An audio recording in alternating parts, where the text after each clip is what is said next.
Good day everyone, my name is Rick Samagiri and I'm going to discuss to you all about trapezoidal pyramid. So a trapezoidal pyramid doesn't have an equal side like this. So you can see it doesn't match the side of each other. So I'm going to give you all some examples to solve the volume of a trapezoidal pyramid. So I'm going to give you an example of solving the volume of a trapezoidal pyramid. So given there's two bases and two height. Base 1 is equal to 150 centimeter, base 2 is equal to 200 centimeter, and small letter h or height for the base is 170 centimeter. The capital H is the height of the pyramid. So from the bottom to the apex, it's equal to 220 centimeter. So the second step, volume is equal to 1/3 times the area of the base times height. So volume is equals to 1/3. This is the area of the base, which is base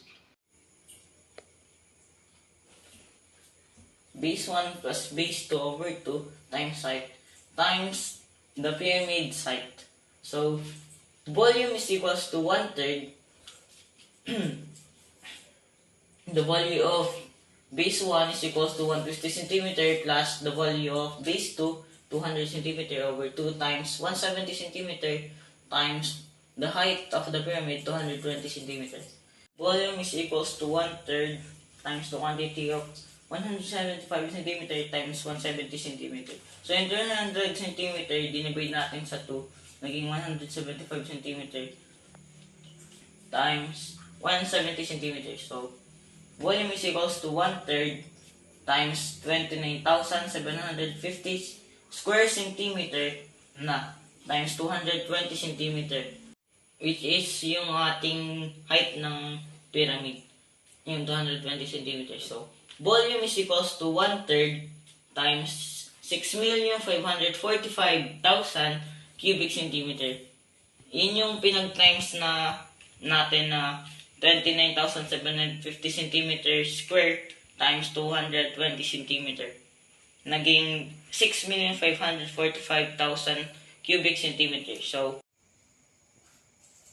times 1, then ganun pa rin, divide by 3 is equals to volume is equals to 2,181,666.66 cubic centimeter.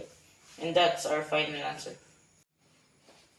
Again, I'm Rick Miners. I'm agree and I hope you learned from the discussion. Thank you.